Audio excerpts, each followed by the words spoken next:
Hey guys, it's Gary Vay, Nerd Chuck, and you're listening to the Front Row Entrepreneur Podcast with our girl, Jen. Today's guest is kind of a regular on this podcast. She's an artist, an author, and founder of the very popular Inspiration Place podcast, which is listened to by thousands of artists around the world. After witnessing 9/11, she decided to become a full-time working artist. Since then, her story and art have been featured in major publications, including Forbes, the New York Times, What Women Create, Art of Man, Professional Artist Magazine, and Art Journaling Magazine. Her artwork has been featured on NBC's Parenthood and the Amazon series Hunters with Al Pacino. You'll find her best-selling book with HarperCollins Leadership. It's called Artpreneur: How to Make Money from Your Creativity Wherever Books Are Sold. In her signature Artist Incubator coaching program, she helps other artists learn business skills so they too can create more time and freedom to do what they love. Please welcome to the podcast, artist Miriam Schulman. Hey. Hey, Miriam. Okay, is your book now in its second printing? Yes. So excited. That's really a big deal. Yeah. Let me just explain for people who don't know what second printing means, because this is something I was brand new. You didn't know what that meant either, right? Well, not till I knew. No, you taught me that. Okay. So with hardcovers and color books, they use a printing press and they kind of guess how many books they want to do a print run on. For me, they printed 8,000 copies in color and they were running out of stock a few months ago. So they decided to go to the printing press again and reprint 2,500 books. Now, when those are gone, I'm not sure if they're going to go to printing press again or if they'll just do it as a print on demand. So like on Amazon, if it's a paperback, you can just order print on demand.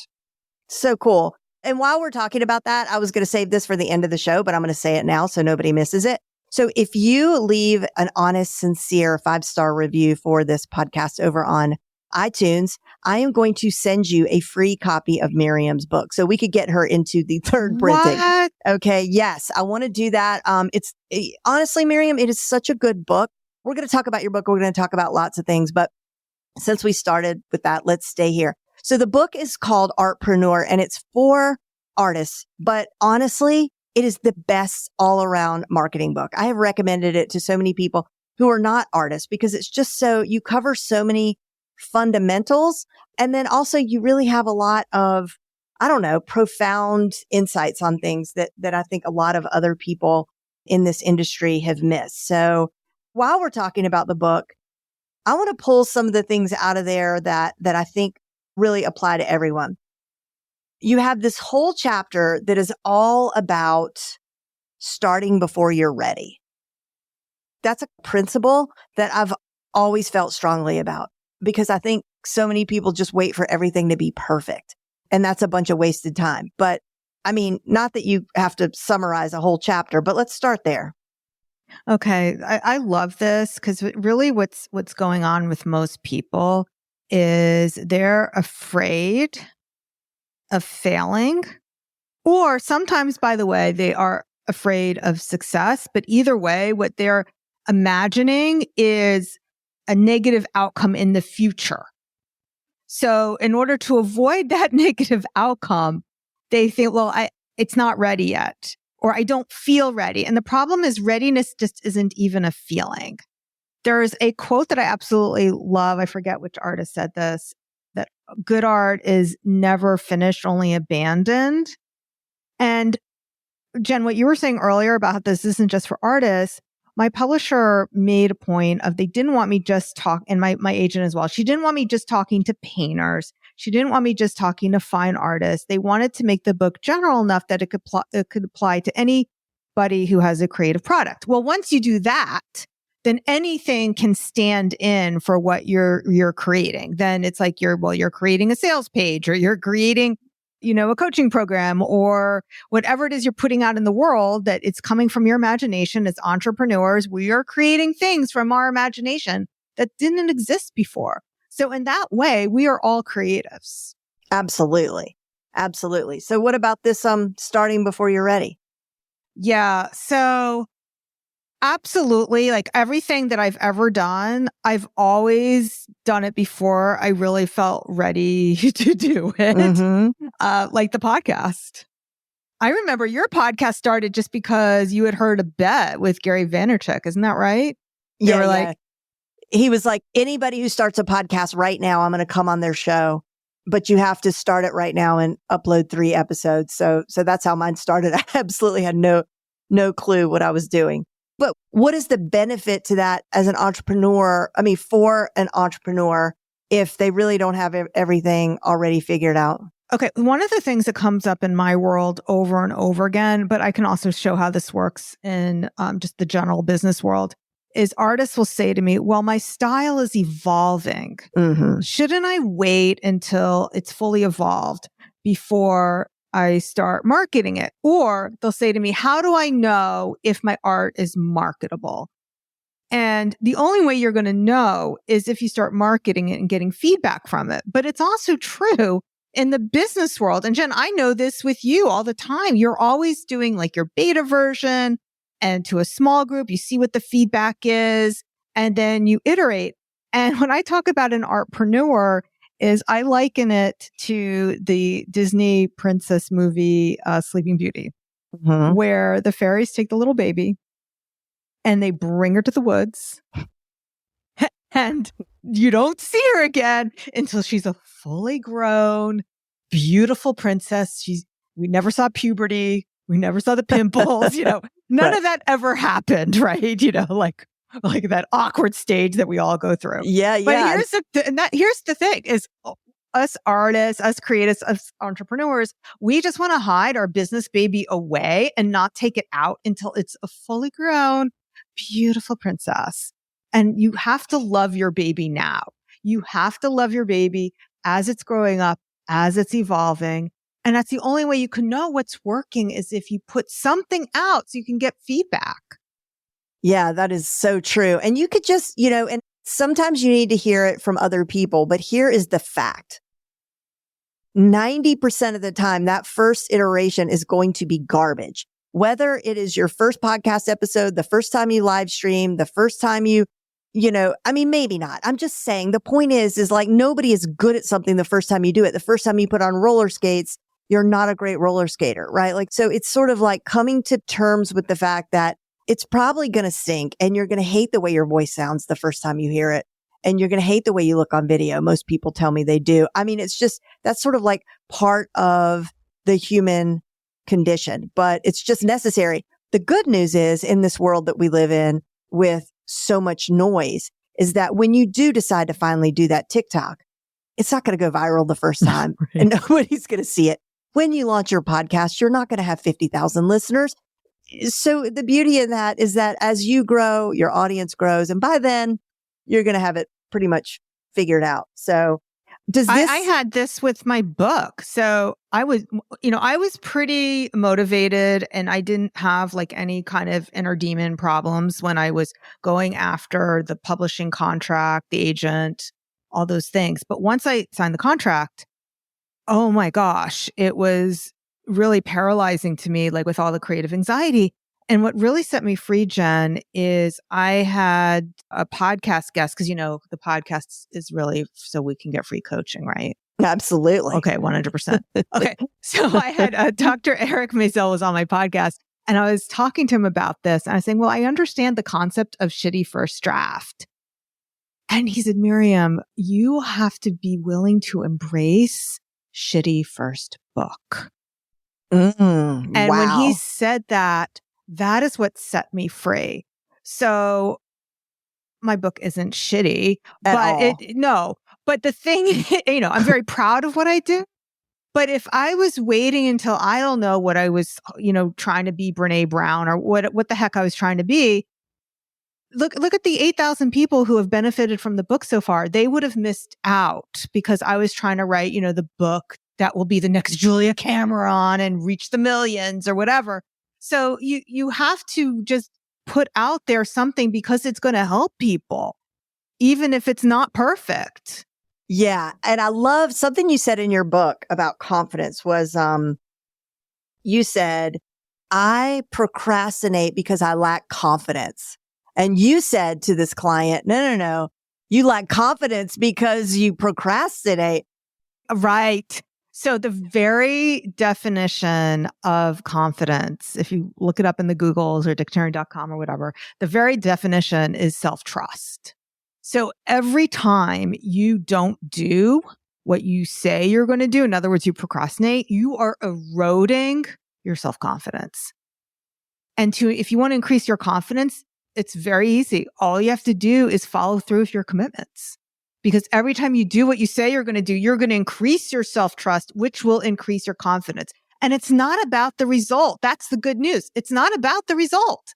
It's about doing what you say you're going to do. Okay, I left silence on the end of that because that's going to be a soundbite. I'm like, that was really good. That's going to be a soundbite.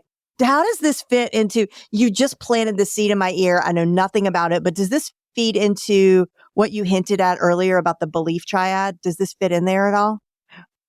So the belief triad's a little bit different, but all of it is so much is mindset throughout the book. Yes, the book is practical. There's lots of strategies in it. Lots.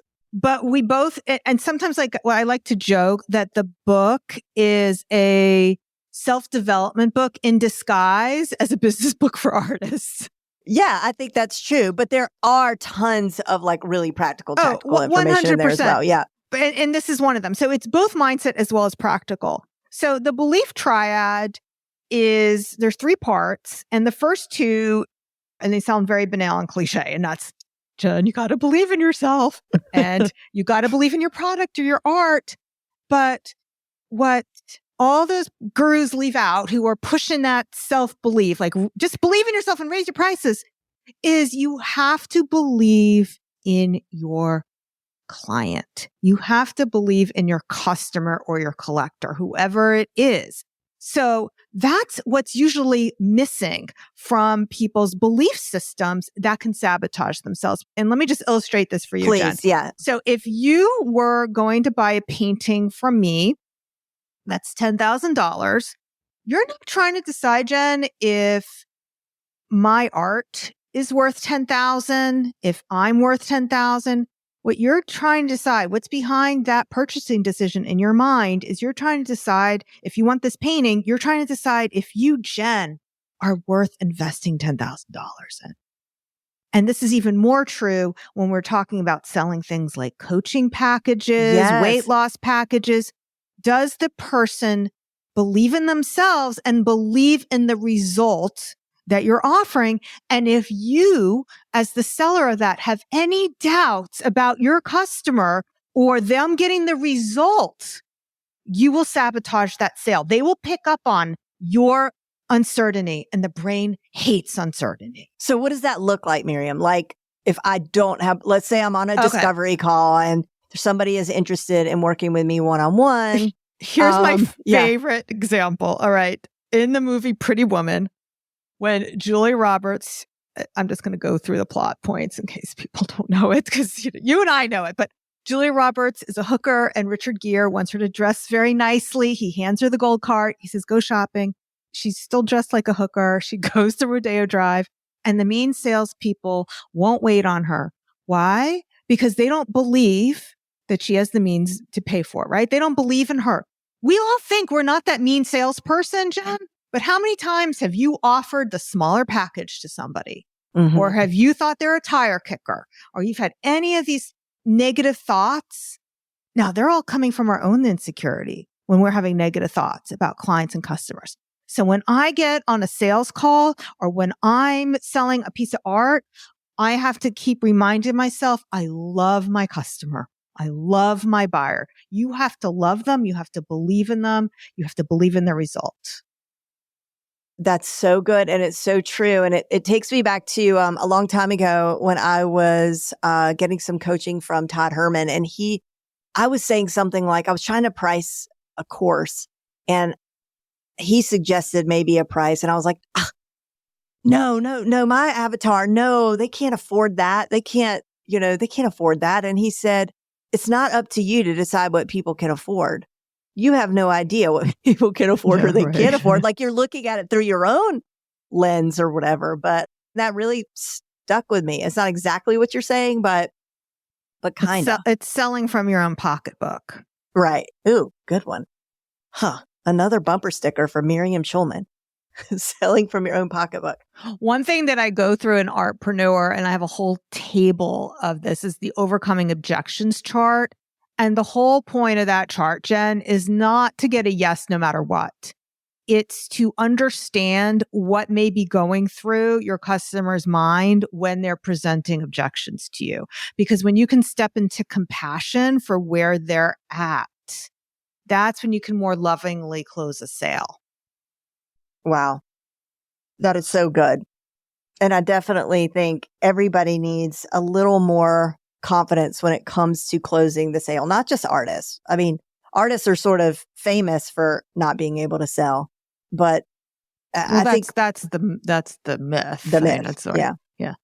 Okay. So I want to talk about some interesting things that are happening right now in the world of marketing, how you might be applying it in your own business and sort of the stuff that you're seeing. Because we should tell everyone, like, in addition to this book, Miriam has a thriving online business of her own. So she's an active artist. So she sells paintings, but I would say you spend most of your time in your online business, which is, again, she has this amazing podcast, but also she has programs that help artists to grow their own businesses. So like digital courses and masterminds and all that good stuff. Correct me, jump in at any time. Yeah, if that's I right. said anything wrong. So you spend a lot of your time figuring out like what is the best way to reach people with the best messaging at the best time, and how can we do it efficiently? What's working? What's not working? So you and I have shared lots of fun AI tools.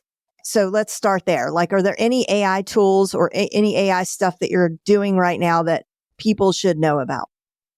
Yes. Well, I really love Chat GPT, and I'm using it also not just on my own messaging, but helping my clients.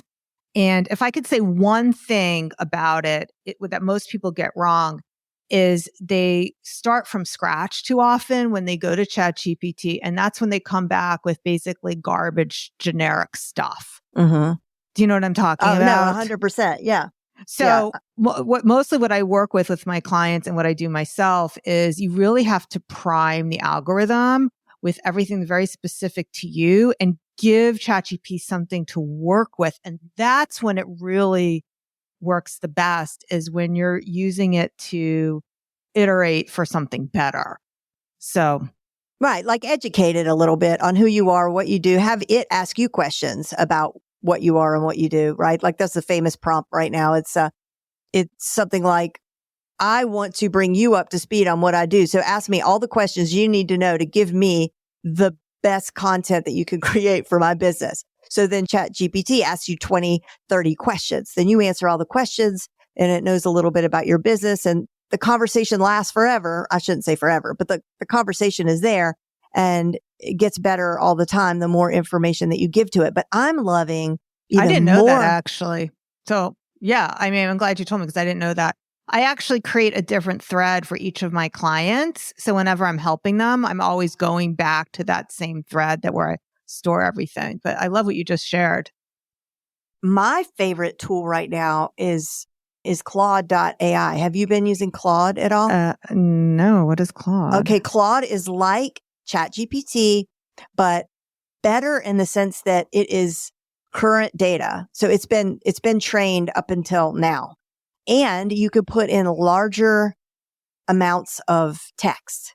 And even though it said that it can't read links, it did. So, I was just messing around and someone asked me to review one of their sales pages, and she led with like a paragraph question about like, what do you think about the sales page? And, I'm having trouble with blah, blah, blah. And I was thinking about doing blah, blah, blah. What do you think?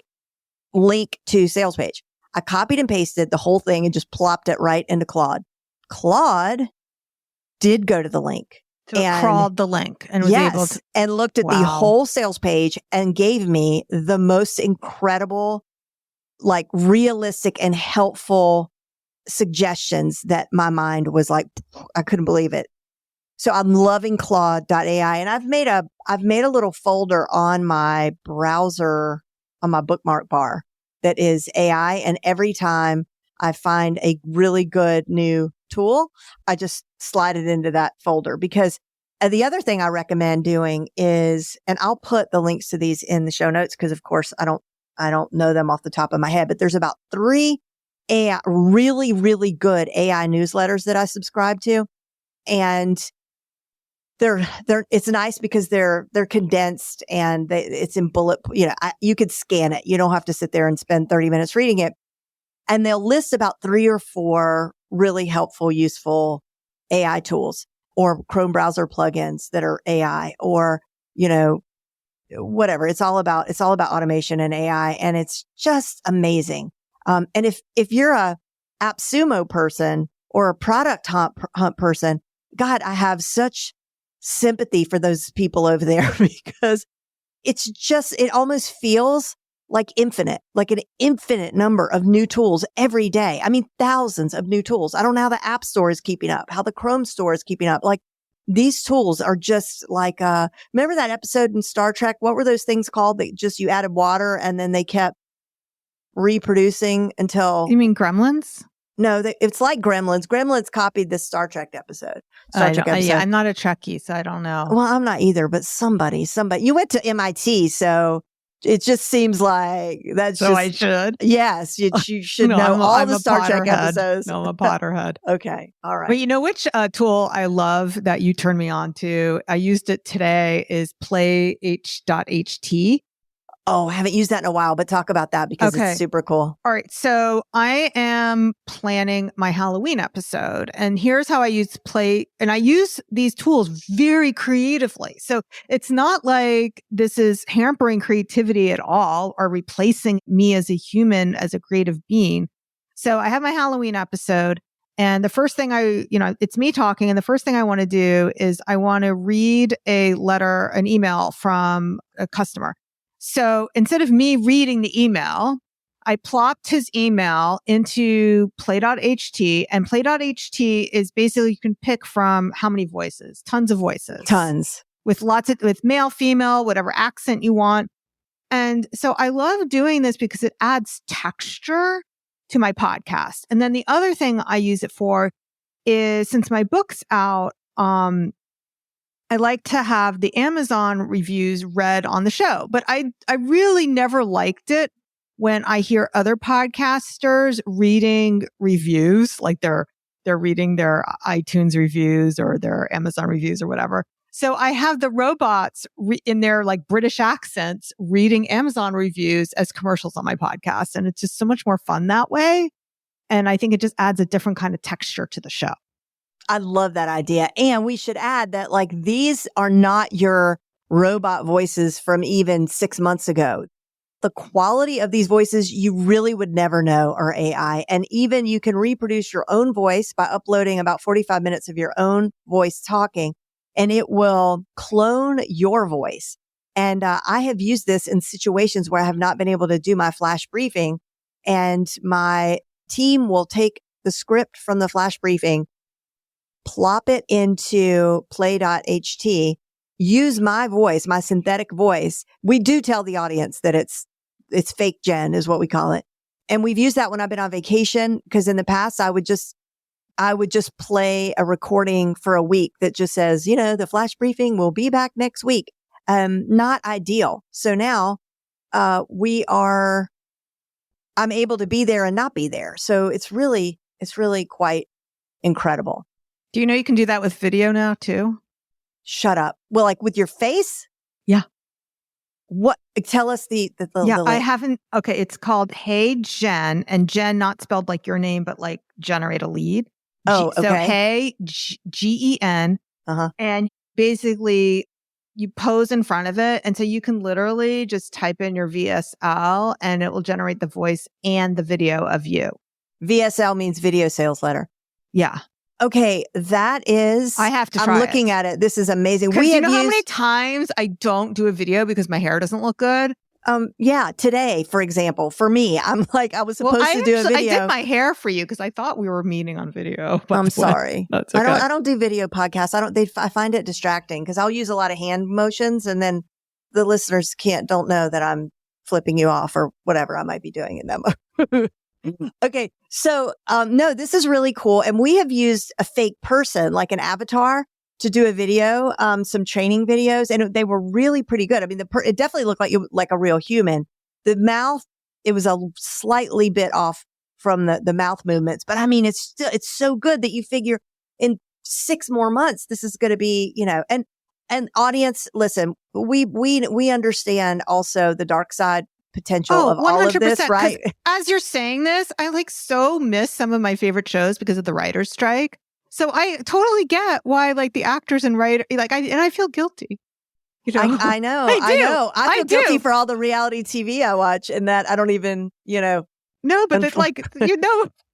That's a whole nother thing. That's a whole nother thing. Right. But it's I don't want this to replace real actors and actresses. I don't want it to, for movies to go away and original content to go away. And I don't think it really is a replacement for that. But in terms of me not getting in front of camera, I don't know. That's something I might want to try. I know. No kidding. I mean, all right. We might think of some other AI thing we want to visit. I want to talk about Threads. I want to talk about X. So. All right. First of all, I'm not using Threads because it's kind of like I am not doing any more new social media. I'm done.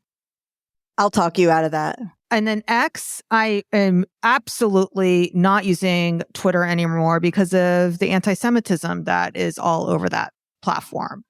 I know. So I just can't. I can't. It's just it's so misaligned with my values. Well, he is really, I don't know. I think everybody thought he was odd, but all this other stuff that has come out is just really, really super. No, it's dark and I can't contribute to a platform that does that. It's really, they've opened the doors wide for, you're going to cut all this out, aren't you?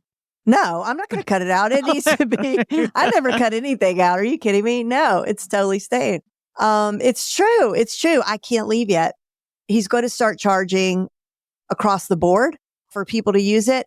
And here's what I will say. As much as I can't stand him, I can't stand all the changes he's made to my favorite social media platform, because it really was, that. I mean, I even had a course about Twitter. There were so many things that I love about Twitter.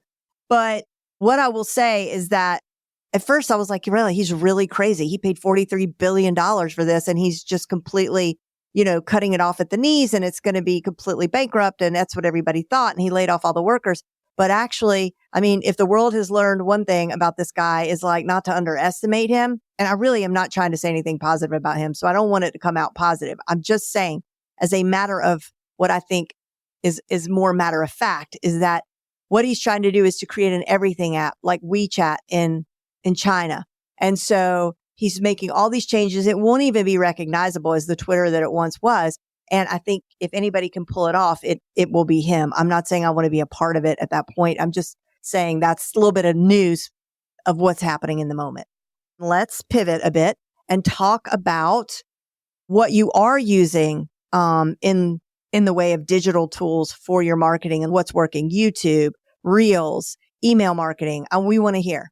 Okay. YouTube, we made a commitment this year, 2023. We're going all in on YouTube. I've invested a lot with my team converting. Oh, that's me. I don't know what just happened to my phone. Hold on a minute. Yeah, it's just like we're hearing. Okay, we're hearing you read your book. Okay, start over. Is that me? That didn't sound like me. That was you. That was because it was on 1.5 speed. I listened to all my books at 1.5 speed. I haven't listened to my own book. Oh, it's so good. You really should. And listeners, she has these great quotes that you clearly spent a lot of time making sure that you picked exactly the gems that you wanted to be in your book. But also she had other marketers, other influencers, thought leaders, whatever, who she likes and follows, she has partnered with. I'm talking about you like you're not here. But what I love is that you and the audiobook had them read those quotes. And then wait. Okay, record scratch.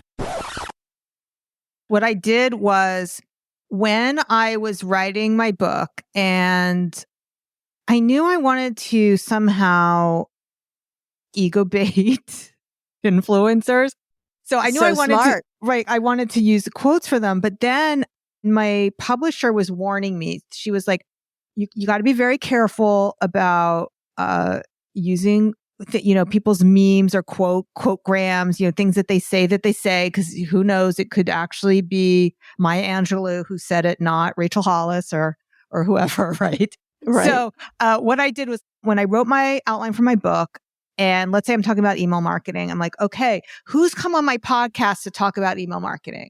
And then I went back to that podcast and I pulled out things that flowed into what I was writing about.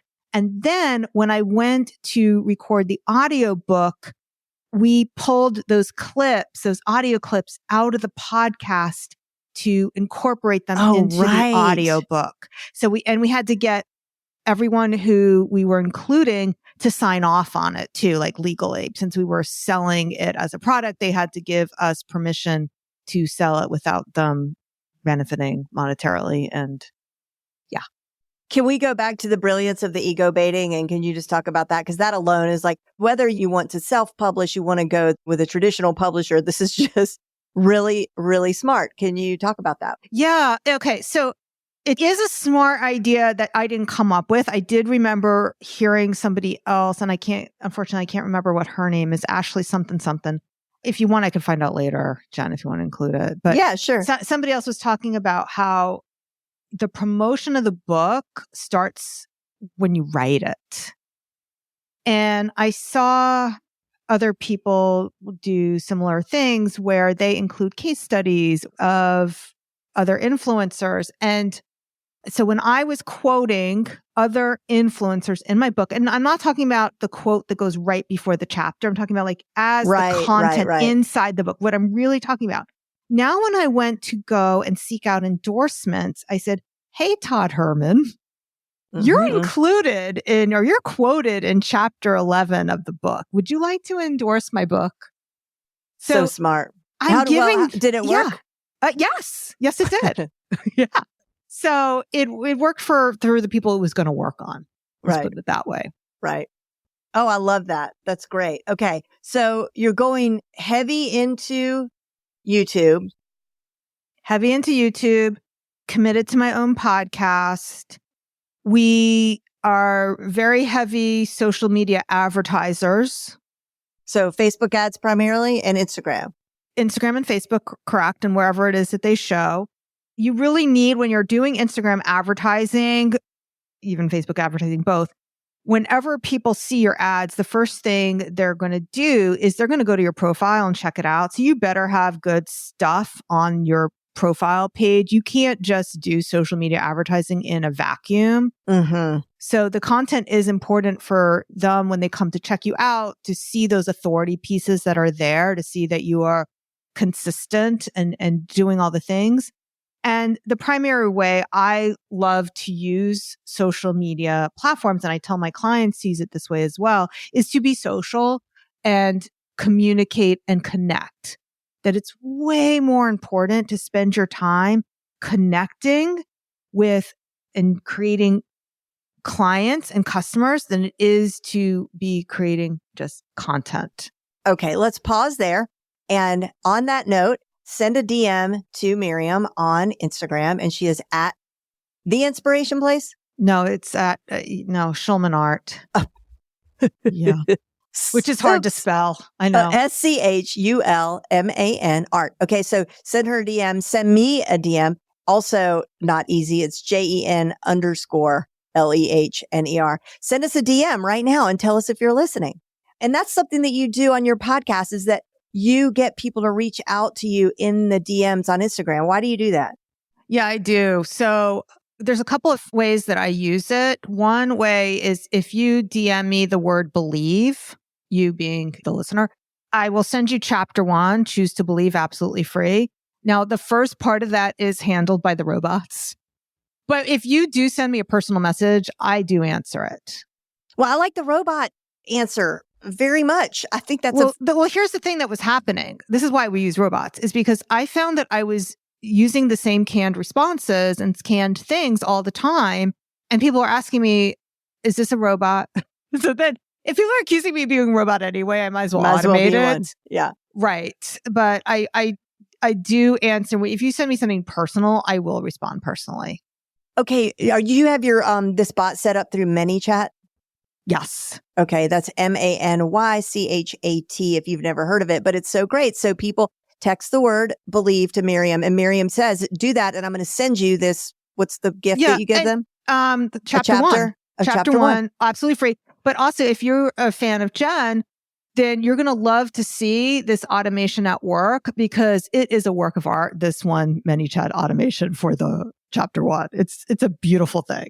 Okay, I'm definitely going to check it out just as soon as we hang up. I think I've done it before, but I want to do it again. No, you definitely have done it before. I don't know if it'll work twice. I guess it would. Well, we're about to see. Yeah. Okay. The other way I use it, if I may. So the idea for this came from what's our girl Sigrun. I was going to say, what's our Icelandic friend? Sigrun. Wears a red dress. She's from Iceland. Okay, yeah. So this was her suggestion, and I do it all the time. Works really well.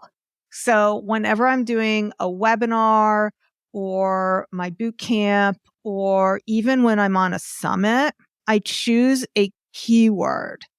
So like I was on this mompreneur summit, for example, and I said, DM me the word mompreneur.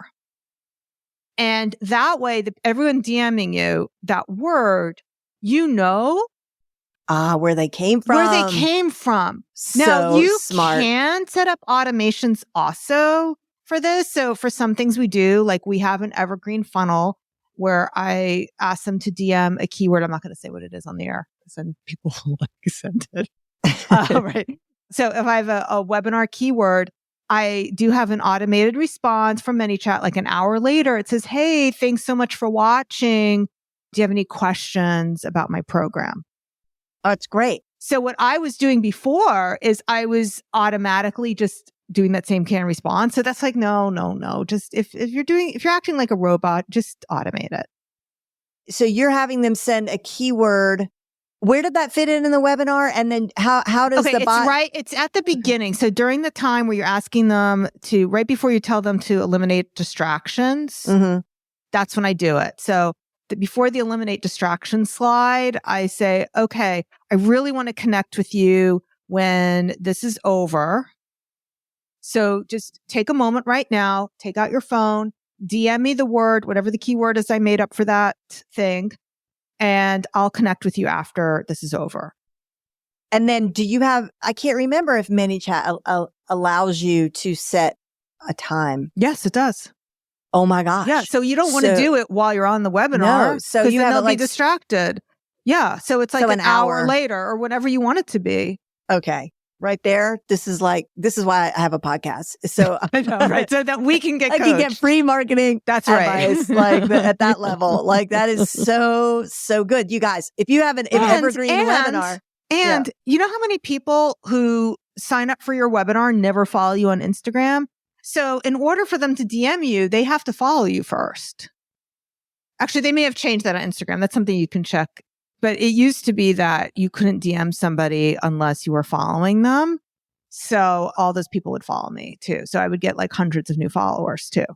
And that's important also because if you are advertising and, that Facebook or Meta sees all this activity in your DMs, yes, it just sort of it affects the algorithm so that it's so much easier to retarget them. Once they DM you, they're more likely to see your organic posts too. Yeah, it's just all around good. Yes. Like it's just that's fantastic, Miriam. Thanks for sharing that. Yes, and I have closed sales in the DMs. That's just amazing. All right, now I want to ask you, are you seeing anything these days that's bothering you, annoying you? Any trends, good or bad, that is on your radar? Oh, everything annoys me. We were talking about this before we hit record. Oh yeah. Like Well, you sent all these messages, and then there were 8 messages. But by the time I went into my Voxer, it was like unsend. Well, I got embarrassed. So I'm kind of like a walking Seinfeld episode. I live on the Upper West Side. There's all these weird characters, and I joined Equinox, this fancy gym. And I was there the other day, and I always like to take the same corner locker because I can never remember my locker number otherwise. Like opening all the lockers. Yes, I can relate. So there's this older woman there, not that much older than us, and maybe she's in her 60s. And I had told her that once. And the next time I saw her there, I said, "Oh, you must have beat me to the locker, like, because not the whole corner was all locked up." And she said, "Oh no, I reserved 4 lockers for myself so that I could spread out." What? I know, right? I'm like, that's so mean of you. I'm like Elaine just telling her to her face what's wrong with her. Like that. That's like half the episodes are Elaine being self-righteous and telling people off. Did you tell her that, or you just said that in? No, I did out loud. Like, Wait a I said minute. it to her. You said, I said that was mean. That was so mean of you. And then she was defending herself by saying, "Oh, well, I come What during." if she told you she was an amputee and she needed it for her like 2 legs? Like then you would have been felt bad. No, she was there to work out. Okay. Okay. So she says, "Well, I come during peak hours, so I need to make sure I have room." I said, "That makes it worse." Exactly. That's even worse. Like, oh my gosh. So inconsiderate of you. So I had put all this into our Voxer chat and nobody responded. It was like radio silence. So then I felt kind of silly, like, oh, well, maybe I'm the petty one for caring about this. So I deleted all you are hilarious. My messages. Yeah. So for our listeners, we have a group Voxer chat with several other women, which, by the way, I highly recommend. Don't you? I highly recommend having your own little like mastermind of people who you trust and who give you sound advice and be a listening board and that sort of thing. I mean, obviously with your friends, but I'm saying a professional group chat. That's what this is. Yeah. Which clearly Miriam was being very professional and sharing. Well, that was the other reason I deleted it, because I was like, you should have left it. Well, maybe people don't want to hear about this.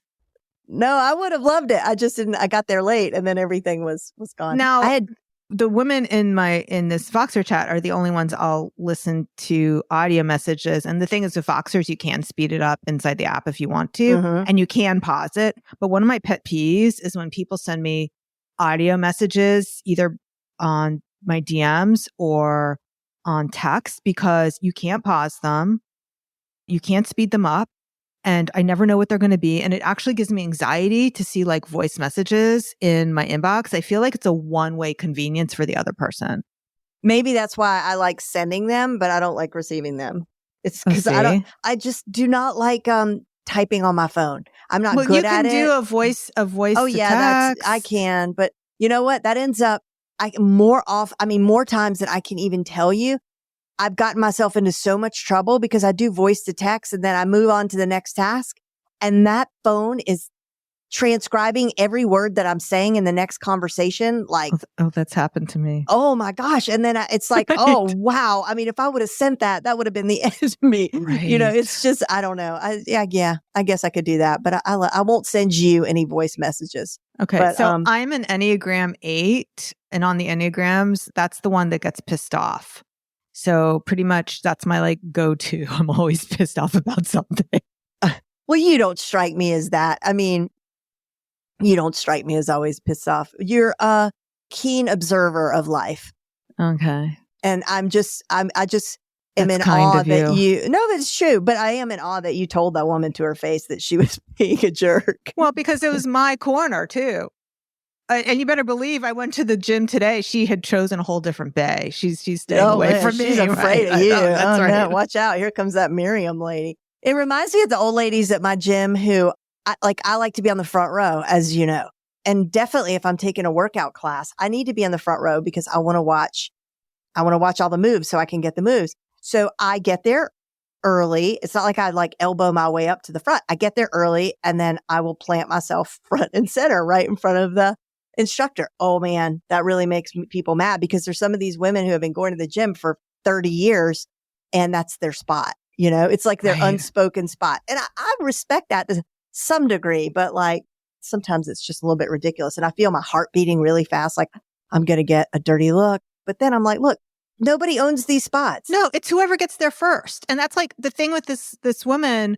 I wouldn't have had a problem if she took my one corner locker or even two. Like you can argue like if it's raining or if it's winter and you have a winter coat, which by the way is neither of those things last week, but you can make a case for that. So it's not that she took my one corner. It was that she took all four, like the two bottom and the two top. It was like, really? Yeah, that's obnoxious. I mean, that's the only word. It's just obnoxious and a little bit selfish. So I hope she's listening. No. Okay, but in the world of marketing, so one thing that I thought that I was going to do for my book launch is I thought I was going to do Instagram lives. At one point, that was a thing. We all remember that was a thing. I don't know the last time you've done an Instagram. I never got into it, but go ahead. Well, okay. So back in January, so I had all these lives scheduled, and every time I was going live with the other person, right before you hit the live button, and I'm going to do it right now just to see.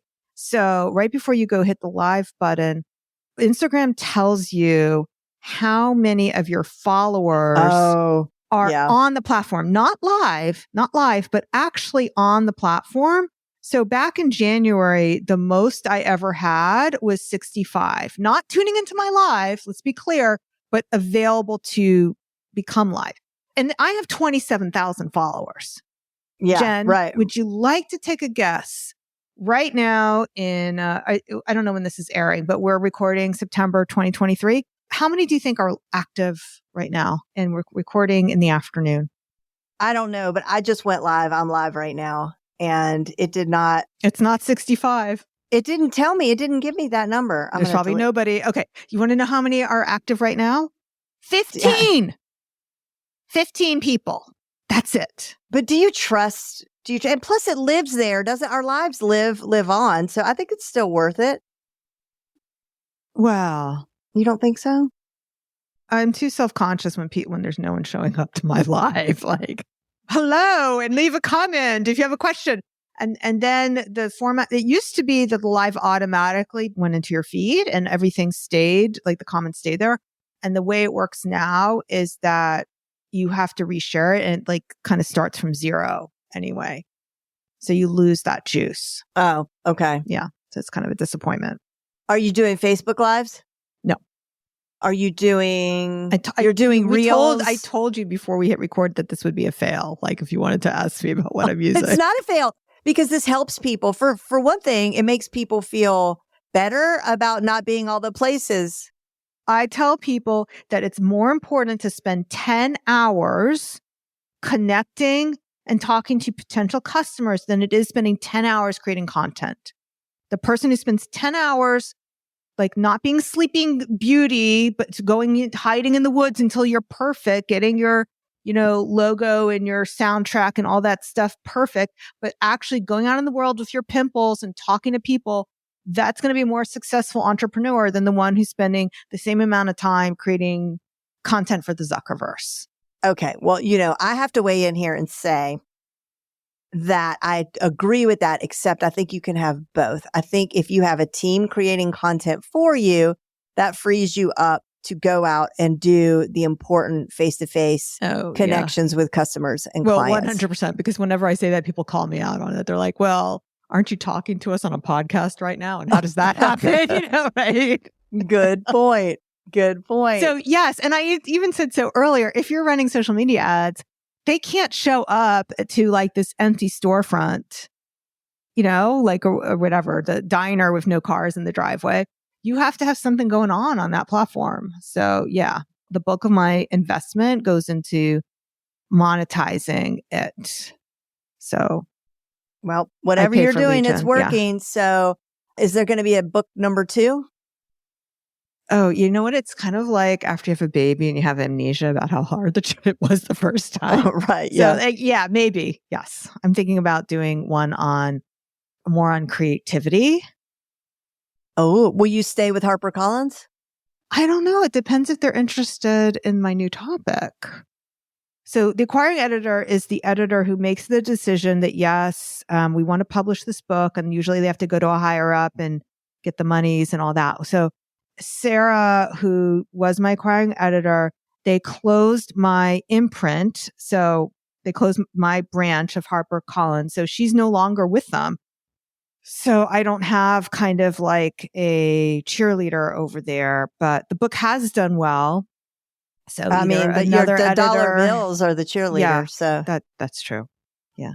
Okay. Before we sign off, I want to get to the really important stuff, which is, are you watching the new season of Roni? No, I'm not. Is that a disappointment to you? I can't even believe you haven't watched Mrs. Maisel and you live on Riverside Drive. No. Okay. I mean, my watching habits are, really a horror show. My husband and I got him to watch Hoarders the other day. I can't watch that show. It's just Gross. That is a really good show for self-development. You watch one show of that and your house will be clean. You will question all your life choices. Yeah, when they we get to the watch kitchen. It and then we go and we clean up the whole apartment. Oh, they find dead animals in the kitchen that have been, my God, I can't even. No, Real Housewives of New York, the new season, it's not too bad. It's not as good as the original crew. So you think I'd like it? I do. There's a couple of girls on there I think you would like. Okay. They're also super annoying, but I'm listening to Bethany's podcast. Oh, so good. Just B. I can't tell the difference. She's got like them. she puts the same content on 4 different podcasts. Well, I don't know why. Yeah. Oh no. But yeah, I bought so many new makeup products and I even bought vegan caviar the other day at her suggestion. Oh. It was really, really, really good. It was made from truffles. It's from Italy. I mean, it wasn't made to be vegan. It was actually just made to be this delicious truffle thing that was very much like the consistency and saltiness and flavor of caviar, but it just happened to be vegan. So I was like, I have to try it. But anyway, okay. So we've really covered like 42 topics. Writing the summary of this show is going to be fun. Are you going to use Chat GPT or are you going to use yes. or something? I'll choose. You know what? I'm going to throw it into Chat GPT and Claude, and I'm going to ask it to pull out the main points to give me the hook, the title, the summary, all of the things. And I'm excited. So thank you so much, Miriam, for being here. Remember to check out Miriam's podcast. It's called The Inspiration Place. You can get it anywhere you get your podcasts. It's really fantastic. She has amazing guests on there, and she's just a gifted host. And don't forget to leave a review on iTunes for this podcast. Take a screenshot and send it to me through Instagram, since we talked about that as a way of connecting with our audience. And that's Jen_Lehner. Miriam, thank you so much. And you're sending them a free book, right? Oh yeah. And I'm sending you a free And the reason you're going to do that is because I am going to send you a free book, Artpreneur by Miriam Schulman, which you need to get anyway. It's just such a good book. Miriam, thank you so much. And they have a deadline for doing this, right? This has to be submitted by November 1st to qualify for the free book. Miriam, thank you so much for joining us again today. As always, it was so much fun and I learned a ton. Thanks, Jen. I learned a lot too.